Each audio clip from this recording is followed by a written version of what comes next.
Assalamualaikum warahmatullahi wabarakatuh. Saya Tejaru Sumantri, mahasiswa dari Farmasi 17D, ingin sedikit mempresentasikan tentang bahan alam bahari. Jurnal yang saya angkat di sini adalah aktivitas biologis dan efek manfaat kesehatan dari pigmen alami yang berasal dari alga laut. Pendahuluan.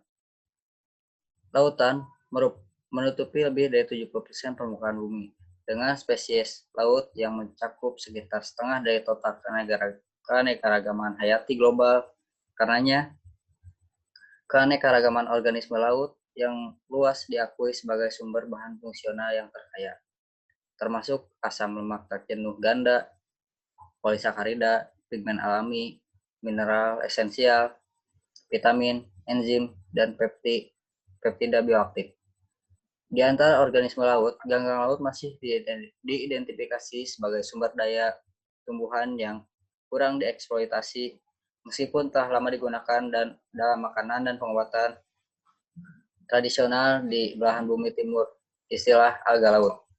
Seperti yang digunakan di sini, umumnya mengacu pada makroalga laut atau rumput laut. Pigmen alami yang berasal dari ganggang laut TN tersebar luas, tidak hanya di laut, tetapi juga di semua makhluk hidup seperti mamalia, jamur, invertebrata. Alga laut bagaimanapun merupakan potensial dari TN non-hewan berdasarkan kandungan mereka. Alga laut dapat diklasifikasikan menjadi alga coklat, merah, dan hijau, yang masing-masing disebut sebagai Phaeophyceae, Rhodophyceae, dan Chlorophyceae.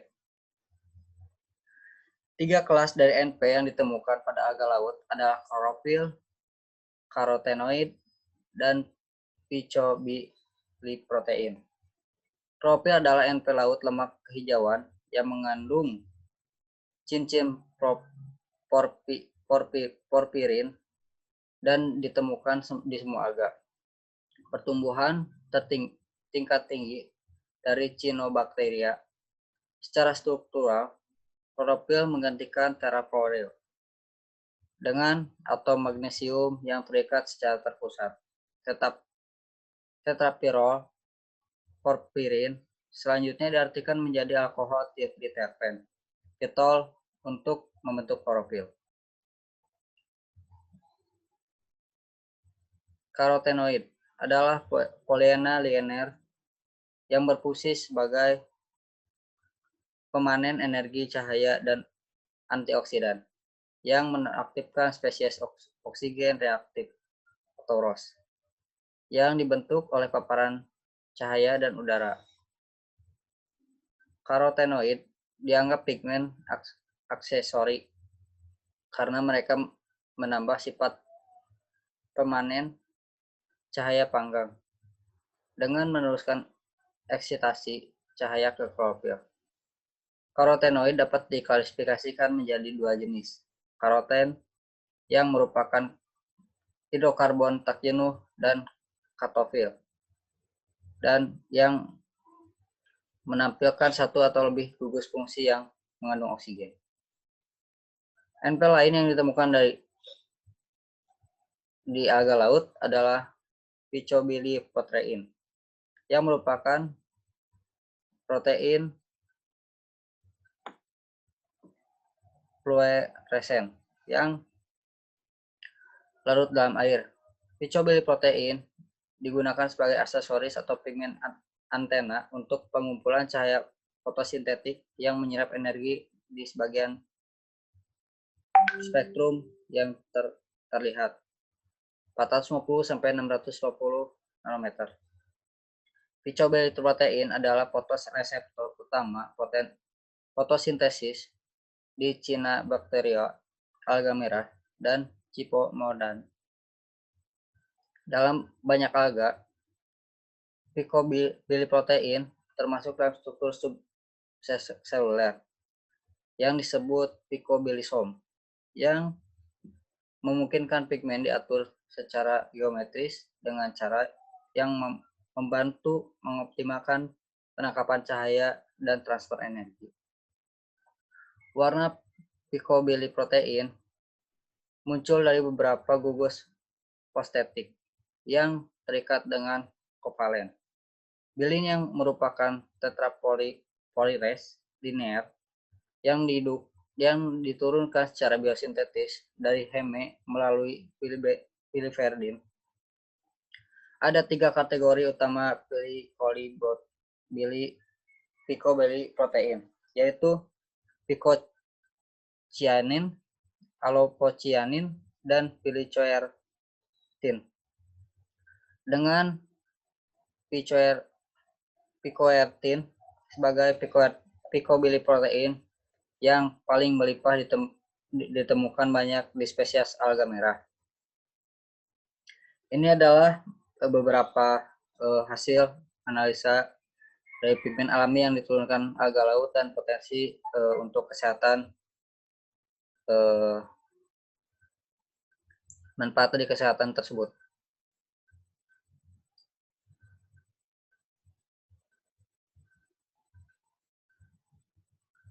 Aktivitas biologis pigmen alami dan efek manfaat kesehatan.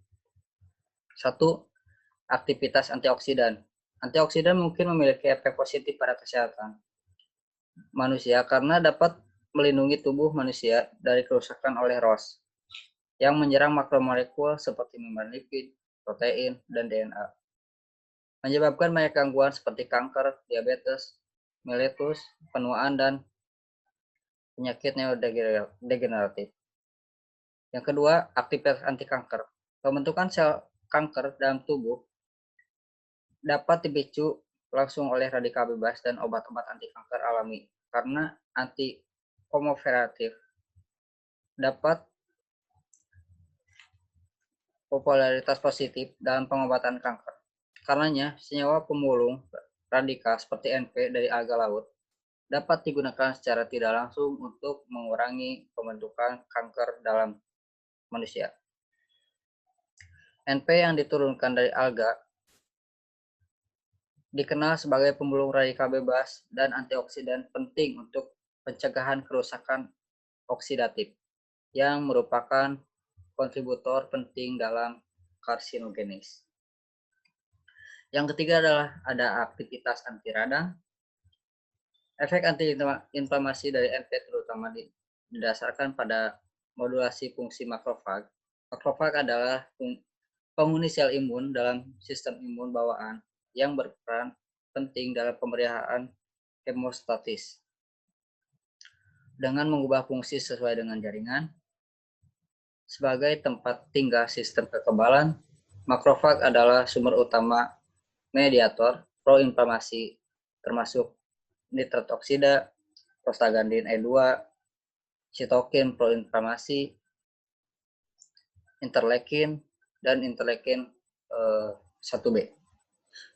Aktivitas anti-obesitas. Obesitas dapat diartikan sebagai berat badan yang lebih dalam bentuk lemak. Ini adalah salah satu tantangan kesehatan masyarakat terpengaruh di dalam pertama abad ini. Sejumlah penelitian menunjukkan bahwa obesitas dikaitkan dengan obesitas mellitus tipe 2, penyakit kardiovaskular, dan beberapa penyakit jenis kanker, dan gangguan pernapasan pada saat tidur. Yang kelima adalah aktivitas neuroprotektif. Penyakit neurodegeneratif diperkirakan melampaui kanker dan menyebab kematian paling umum kedua di antara lansia di tahun 2040-an. Untuk alasan ini, banyak perhatian telah diungkapkan oleh para ilmuwan mengenai perlindungan saraf yang aman, efektif. Perlindungan saraf dapat didefinisikan sebagai mekanisme dan strategi yang digunakan untuk melindungi sel saraf dari cedera, apoptosis, disfungsi, dan atau degenerasi pada sistem saraf pusat, dengan pembatasan difungsi saraf atau kematian setelah cedera sistem saraf pusat. Yang keenam ada aktivitas anti-angiogenik. Angiogenesis memacu pada proses pembentukan pembuluh darah baru dari pembuluh darah yang sudah ada sebelumnya. Yang terjadi pada kondisi fisiologis atau patologis. Hal ini diamati pada kondisi yang diatur secara ketat dalam fisiologi normal, secara embryogenesis, siklus ovarium, penyembuhan luka. Namun, dalam kondisi patologis seperti penyakit radang, artritis, pneumatoid, dan metastasis tumor. Kendaraan angiogenik kronis yang tidak diatur seringkali membantu penyebaran penyakit. Oleh karena itu, mencegah angiogenis dalam kondisi patologi merupakan pendekatan yang menjanjikan dalam pencegahan.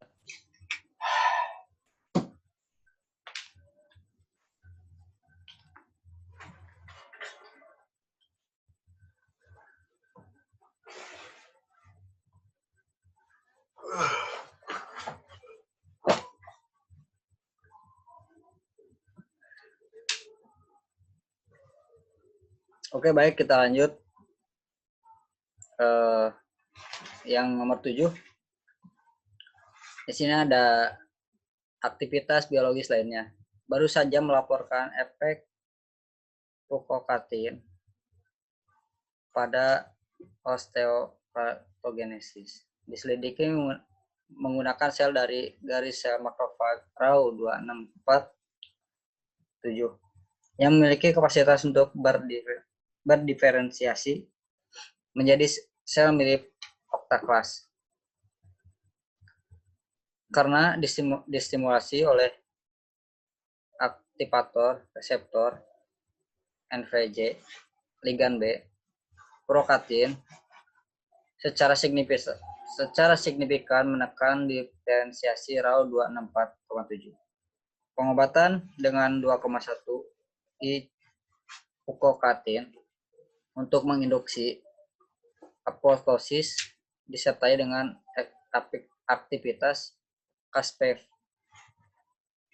Dalam sel mirip octeoclast itu in vitro substitusi studi menunjukkan bahwa fukokatin menekan octeopatogenesis melalui hambatan diferensiasi octeoclast dan induksi apoptosis pada heteroklast. Selain itu, fukokatin makanan mungkin berguna untuk mencegah penyakit tulang seperti osteoporosis, rheumatoid arthritis yang diketahui terkait dengan resorpsi tulang.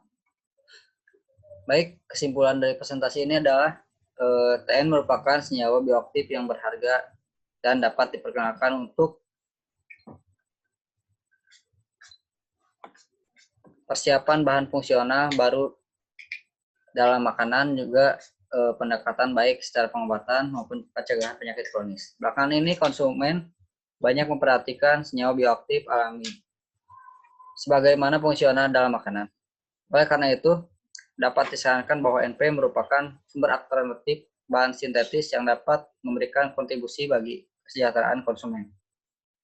Dengan sebagian makanan fungsional atau obat-obatan baru. Selain itu, berbagai aktivitas biologis yang terkait dengan TN diturunkan dari alga laut memiliki potensi untuk memperluas tingkat nilai pemanfaatan kesehatan dalam industri makanan dan farmasi.